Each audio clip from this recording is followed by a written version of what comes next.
자, 오늘 우리가 볼 말씀은 여러분 뭐 안 찾아도 됩니다. 거기 있습니다. 주보에 다 있습니다. 눈이 좋으신 여러분은 볼 수 있습니다. 이사야 9장 6절이죠. 자, 첫 절을 읽읍시다. 시작. 이는 한 아기가 우리에게 낳고, 여기까지. 누가 낳았다고요? 한 아기가 낳았는데 여러분 주목하고 싶습니까? 안 하고 싶습니까? 예, 이분께 주목하십시오. 그리고 아기를 볼 때마다 예수를 생각하십시오. 예수도 이 땅에 저 아기처럼 낳는데 오늘 태어난 이 아기도 앞으로 이 인생에서 어떤 일을 할까? 그런 기대를 가지고 보는 겁니다. 그리스도인들은 예수가 아기로 오셨다는 걸 기억하면서 우리가 아기를 바라볼 때 그런 마음으로 바라보셔야 됩니다. 이 아기가 장차 어떻게 자랄까? 어떤 주님 앞에 사람이 되어 클까? 이걸 기대하면서 보시면 좋겠습니다. 한 아기가 우리에게 낳고, 정말 수많은 아기들이 나지만은 그 중에서 이 아기는 뭔가 좀 특이한 아기였어요. 그런데 이 특이한 아기를 마귀가 죽이기 위해서 찾았습니다. 그런데 찾는 데 실패했습니다. 시간이 좀 지났습니다. 어느 만큼 성장했는지를 모르겠어요. 그래서 2살 이하의 어린이를 죽였습니다. 그 아기들이 불행할까요? 주님은 그 아기들을 뭐라고 할까요? 수고했다 그러지 않겠어요? 첫 번 순교자들이 누굽니까? 아기들이죠. 예수 위해서 죽는 걸 순교라 그래요. 그 아기 예수 때문에 이 아기 예수가 누구에서 태어날 줄을 몰라가지고 분명히 보니까 이삭의 아들로 태어나는 건 확실한데 이삭의 아들 태를 막 막았는데 그러나 이삭이 기도해가지고 에서와 야곱이 나왔죠. 그런데 에서와 야곱 중에서 누구한테서 태어날지 모르는 거야. 그런데 가만히 보니 누군 것 같아? 야곱인 것 같아. 그래서 누가 야곱을 죽이려고 했죠? 에서가 야곱을 죽이려고 했잖아요. 그렇죠? 야곱 죽으면 큰일 납니다. 야곱은 도망가야 돼요. 그래서 드디어 야곱은 이제 야곱 밑에서 이 아기가 날 텐데 야곱이 한두 명 놓으면 안 되잖아요. 라반한테 죽어봅니다. 그죠? 그러니까 아내가 몇 명입니까? 4명에 아이가 몇 명 나왔어요?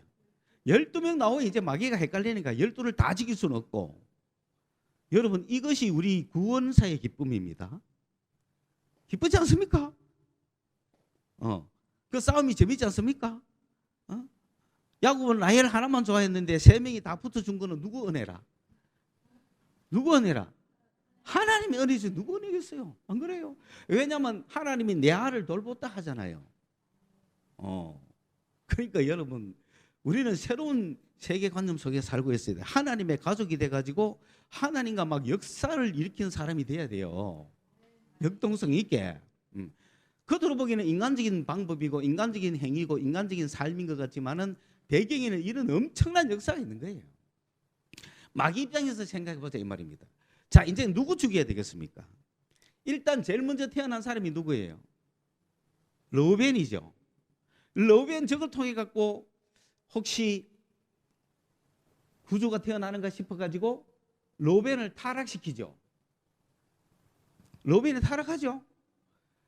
르우벤이 타락해서 르우벤 저는 안 나오. 마귀가 그 지금 르우벤을 조지는 거죠. 그 다음에 둘째가 누굽니까? 시몬이죠. 시몬도 조지죠. 시몬은 어떻게 조집니까? 시몬은 인간적입니다. 태종과 같은 이방인과 같은 존재예요. 그러니 시몬은 집안을 일으키기 위해서 막 그냥 하몰의 족속을 다 죽여버려요. 그러니까 이거 안 되죠.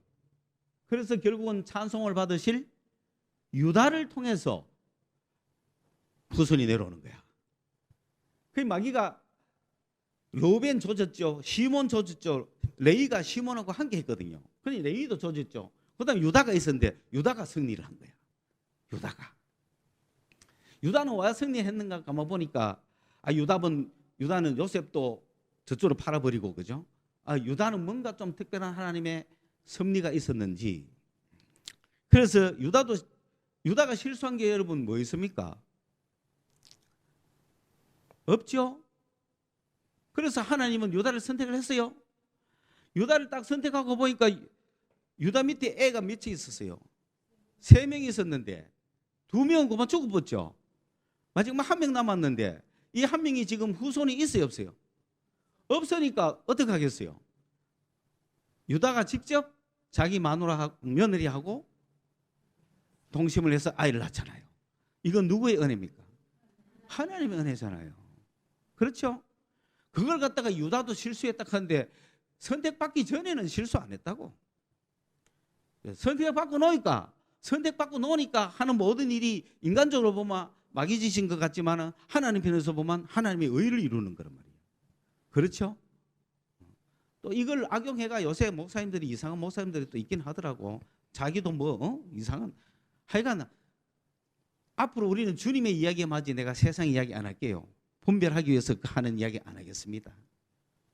그래서 그 유다의 아들이 3명이 있었지만 다 필요 없고 며느리를 딱 택해가지고 며느리하고 유다하고 직접 베레스를 낳은 거죠. 그래서 베레스와 세라를 낳았는데 그 중에서 베레스를 통해 딱 내려오죠. 그래가지고 이제부터는 유다 족속 중에 누군지 몰라. 그런데 혹시 이 유다 족속을 이제 계속 커나가는데 12지파가 유다 족속을 보호해 줘야 되잖아요. 그래서 에브라임 지파가 엄청 컸단 말이에요. 그런데 유다 지파를 보호해 줘야 될 에브라임이 이스라엘인데, 북쪽 이스라엘인데 에브라임이 망했어요, 망했어요? 그만 망해버린 거야. 그게 뭐만 남았어요? 유다만 홀로 원두막처럼 남았다 그랬어. 그 유다는 전 세계 열국이 와가 멸망해버리면 그만이에요, 그죠? 그 유다가 이게 바람 앞에 등불이라. 이스라엘이 있을 때는 그래도 든든했잖아요. 이스라엘이 멸망하거나 유다 혼자 남았는데 남쪽에 이집트 있죠, 북쪽에 아시리아 있죠, 바벨론 있죠. 이 강국 앞에서 유다는 바람 앞에 등불이죠. 유다 민족이 싹 썰어버리면은 그리스도는 어떻게 됩니까? 못 나오죠. 그러니 이 유다를 하나님이 지켜야 되지 않습니까? 그래서 유다 백성들을 하나님이 지키려고 보니까 그 중에 하나님의 뜻을 이어나갈 참 백성들만 하나님 눈에 보였던 거예요. 그들은 소수였어요. 유다 국가 전체가 존재할 수가 없었어요. 그래서 유다가 그 바벨론이나 이런 강국의 멸망을 당하지 않을 수가 없었어요. 그럼 나라가 멸망하면 하나님의 방법은 뭡니까? 유다 나라를 굳건하게 지켜가지고 그 그리스도가 오고 그 그리스도가 유다의 왕이 되고 전 세계의 왕이 되고 그렇게 하기를 바랬는데 지금 하나님은 방법이 어떻습니까? 유다가 멸망할 수밖에 없도록 내버려 두죠. 그러면 유다 왕국은 사라지죠. 그러면 뭡니까? 세계 만민의 왕국이 생긴다는 거죠. 유다만의 임금이 아니고 온 인류에 미치는 기쁜 소식이 되는 겁니다. 그래서 유다 왕국이 없어졌죠. 그러면 그리스도의 왕국이 서겠죠. 그 유다는 아이고 망했다 하고 지금 실패하고 있지만, 그러나 하나님께서는 유다 왕국을 싹 없애버렸죠. 유다 왕국을 없애버리니까 마귀가 일단 좀 안심합니까, 안 합니까? 안심하죠. 왜? 유다가 없어졌으니까. 유다가 없어지니까 이제 마귀는 승리했다고 딩가딩가 하고 있는데 웬걸 드디어 때가 되니 하나님은 고레스를 통하여서 키리오스, 페르시아의 황제 키리오스를 통하여 뭐라고 이야기하느냐면 유다인들은 다시 예루살렘으로 올라가라 그럽니다. 그러니까 국가는 멸망했지만 민족은 다시 모이라 이래 된 거죠. 왜? 후손만 남아 되잖아요. 국가가 날 필요는 없잖아요. 후손만 남아 되잖아요. 그래서 전 세계에 흩어져 있는 유다인들을 고레스가 다 예루살렘으로 모이라 그런 겁니다. 그래야 거기서 그리스도가 날 거 아닙니까? 예. 전 세계에 흩어져 있으면 또 그것도 우습잖아. 전 세계에 흩어져 있으면 일본에서 그리스도가 났고 한국에서 그리스도가 났고 인도에서 그리스도가 났다고 막 말할 수 있잖아요. 그래서 막 우리나라도 뭐 내가 그리스도다 하는 사람이 그래 있는 모양이야. 뭐 동방에서 뭐 그리스도가 난다고 그러지 마세요. 동방에 재림한다고 그러지 마세요. 유다 땅에서 났습니다. 그래서 고레스가 유다 땅으로 전부 다 밀어 올렸죠. 그래서 막 그 바벨론에 흩어져 있던 백성들 중에서 하나님의 부름을 받은 자들, 그러니까 거기서 유다 땅 예루살렘으로 귀환 한 자손 중에서 메시아가 나겠죠. 한국 땅에 왔던 유다인이 그 예루살렘으로 다 모여라 했을 때 안 가면은 그 사람들은 그리스도가 날 수 없는 후손 아닙니까? 그죠? 그러니 그때 여러분, 그러면 12족속 중에 어느 족속이 가장 열심으로 모였을까요? 유다 족속이 모인 거죠. 유독이 유다 족속이 그가 모인 겁니다. 그래야 그리스도가 날 거 아닙니까? 그리고 나서 또 400년이 지났어요. 그런 과정을 통해서 이제 마귀가 완전히 안심하고 있을 때 부지불식간에 베들레헴의 유대 땅 베들레헴의 로마의 지배하에 있을 때 그리스도가 베들레헴에서 탄생하셨습니다. 아멘. 이 아기입니다. 이 아기. 그런데 이 아들은 어떤 분인가? 또 읽읍시다. 한 아들을 우리에게 주신 바 되었는데, 그렇죠? 한 아기가 낳는데 이 아기는 뭔가를 위한 아들이죠. 이분은 아들이죠. 누구의 아들입니까? 하나님의 아들입니다. 여러분, 우리 저기 보세요. 우리 하람이는 누구의 아들입니까? 아니지, 근하의 아들이지. 근하의 아들이지. 이 사람들이 뭐라 하면 헤헤이. 그러면 그리스도란 말이야 지금. 그런데 이 아들은 누구의 아들이기 때문에 아들이라 그러죠? 하나님의 아들이에요. 예수는.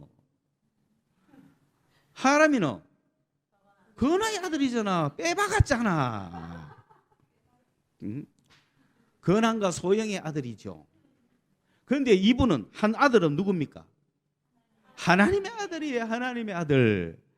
한 아기가 베들레헴에서 낳고 한 아들, 하나님의 아들을 우리에게 주신 바 되었는데 그 아들은,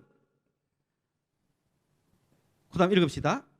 그의 어깨에는 어깨에 정사를 메었다가, 여러분 정권을 걸머지면 어깨에 짐을 짓다 그러죠. 내가 국가를 책임진다. 그게 정권이잖아요. 정사라는 건 정권입니다. 그 어깨는 정사를 메었다는 것은 하나님의 나라의 임금이라는 겁니다. 하나님의 왕국을 책임졌다는 뜻입니다. 이 아들은 하나님의 왕국을 건설하고 하나님의 왕국을 정치하실 분이에요. 이 정권은 투표로 바뀌지 않습니다. 뭐 이 정권은 독재, 무력으로, 권력으로 잡지 않습니다. 이 정권은 예수님께 메어져 있습니다. 우리는 그 나라 정권에, 하나님의 나라의 정부, 하나님 나라의 정권에 소속된 우리는 사람들입니다. 우리를 누가 통치하신다고요? 우리를 누가 통치하신다고요? 그분은 누구라고요? 또 이 땅에 뭐로 오신? 아기로 오신, 아기로 오셔서 하나님의 아들로 불리우시는 그분은 우리의 통치자다. 그분이 나를 통치하십니다. 영원히 통치하십니다. 주님의 통치를 받으십시오. 걱정합니까? 근심합니까? 불안합니까? 불평이 있습니까? 염려가 있습니까? 인간관계가 힘듭니까? 마귀가 힘듭니까? 인간들이 힘듭니까? 예수의 통치를 받으십시오. 지나간 것은 지나간 거야. 과거는 과거야. 과거를 묻지 마세요. 오늘 이 시간부터 나의 통치를 누가 한다? 예수님이 나를 통치한다. 자신감을 가지십시오. 미움도 사라지고, 분노도 사라지고, 걱정도 사라지고, 근심도 사라지고, 까짓 거 뭐, 아니 뭐 여러분 요즘 대출, 독촉장 다 날라오라 그래. 괜찮아. 이제 그런 거 우리겐 통과했잖아. 그죠? 벌써 다 통과해서 내가 지금 뭐 신부를 만든 사람에도 몇 명인데 벌써. 그거 법원서 심판하라고 암만 오라 해도 안 가도 됩니다. 왜? 내가 다 겪어봤어. 내가 제일 먼저 다 겪어봤다니까. 종이 쪽지는 나를 어때하지 못합니다. 여러분, 그렇기 때문에 어디 저 바닷가에 가서 일가족이 죽는 그런 짓은 하지 말라고요. 그 젊은 애들 비디오 봤잖아요. 그 정말로 멋있게 생긴 남자가 예, 정말 부부가 같이 있는데 애도 초등학교 막 한 4, 5년쯤 된 딸이더구만. 그런데 왜 풀이 있는 펜션을 얻어가지고는 놀러 가는 척 가갖고는 왜 거기서 수면제를 이만큼 들고 앉아가? 그 사람 왜 그랬어요? 보나 뭐나 지금 뭐에 올라앉았다? 그랬을 거라. 비뜸이지 왜 죽습니까? 아니 눈도 멀쩡하고 손도 다 멀쩡한데 왜 우리는 몸만 멀쩡하면 돼요. 어디에 가 있더라도 감옥에 가 있어도 몸만 멀쩡하면 됩니다. 여러분 주님이 계십니다. 염려하지 마세요. 걱정하지 마세요.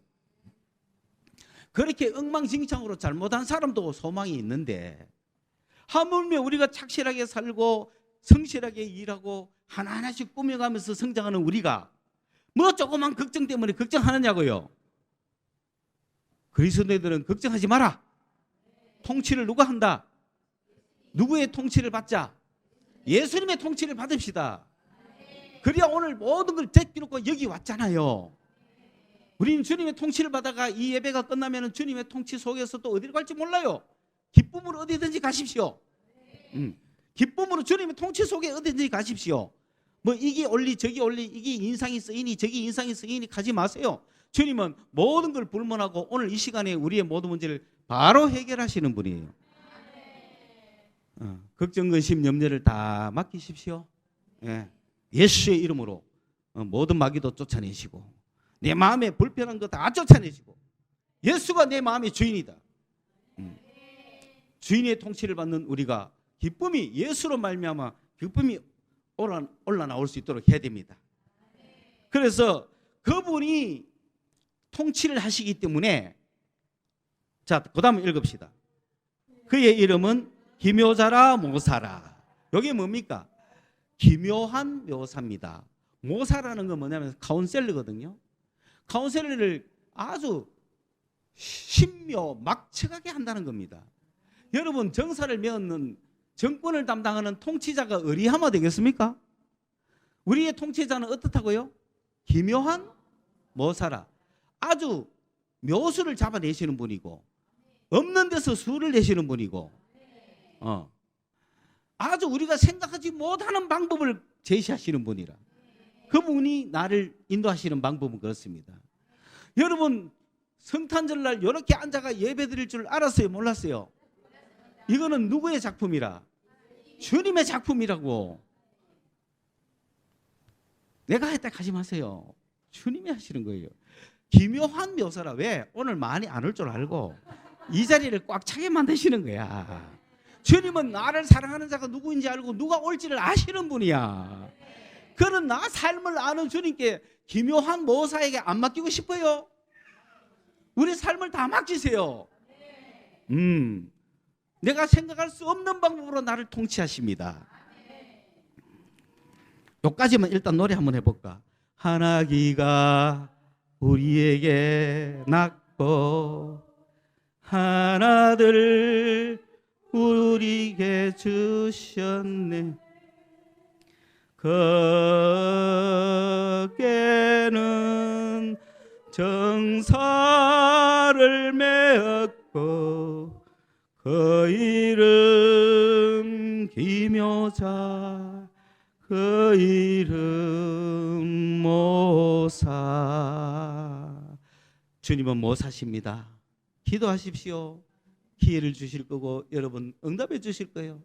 여러분은 염려하고 근심하고 여러분의 모습대로 살아가지만 아까 내가 여러분은 분명히 예수를 사랑하는 자라고 했던 이유는 여러분을 향한 주님의 생각은 내가 알거든요.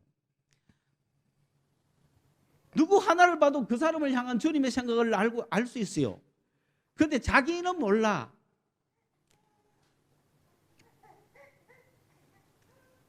아주 어린아이부터 90이 넘은 어르신까지라도 그 사람을 향한 주님의 생각은 우리가 알 수가 있어요. 그런데 그 사람은 모르더라고. 그래서 염려하고 근심하고 어디로 갈지 무엇을 할지 어떻게 살지 그렇게 헤매고 다니더라고. 주님은 아십니다.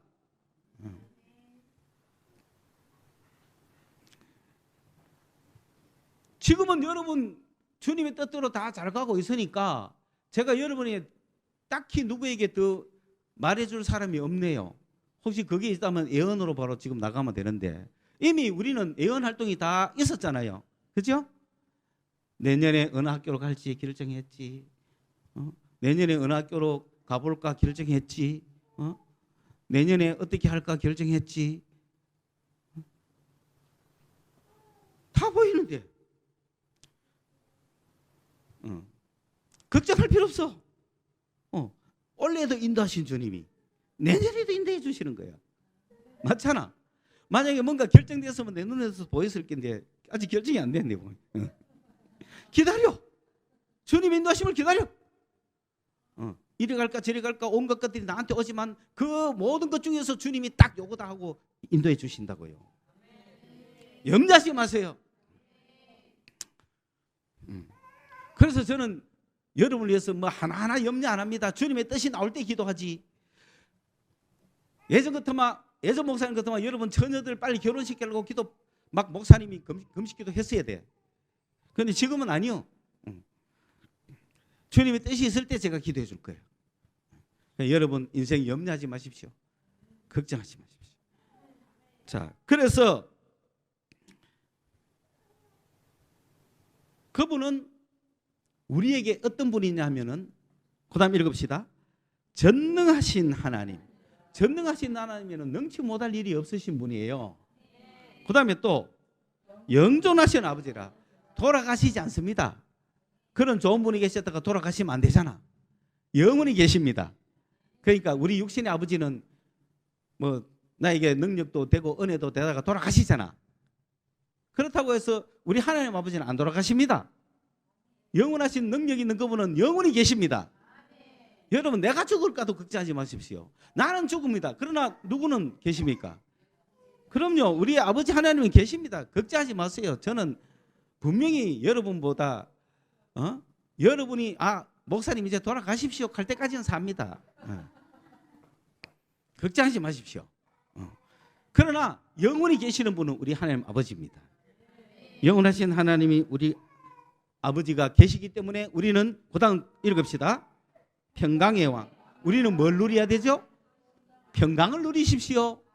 평안을 누리십시오. 마음의 화평을 누리십시오. 샬롬을 누리십시오. 항상 평안하십시오. 그래서 부활하신 주님이 마리아 보고 샬롬 그랬단 말이에요.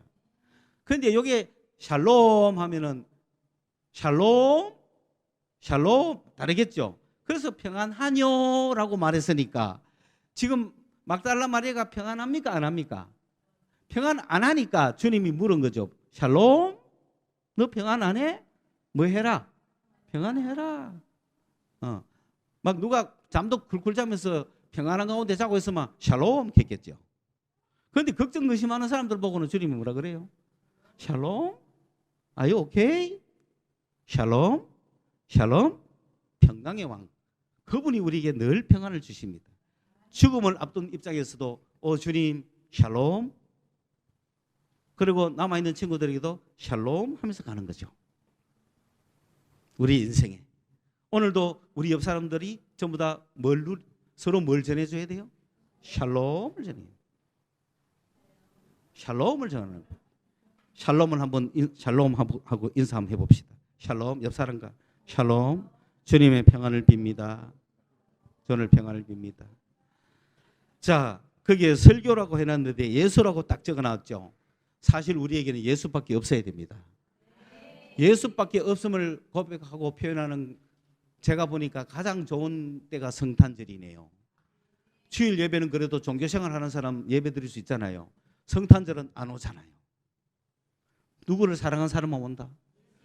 예수밖에 없는 사람만 오잖아요. 할렐루야. 네, 기도하겠습니다. 하나님 아버지, 오늘 정말 예수와 내가 통하는 시간이 되게 하여 주옵소서. 그리고 그 사랑이 주님을 사랑하는 사람끼리 서로 통하는 귀한 날이 되게 해 주시옵소서.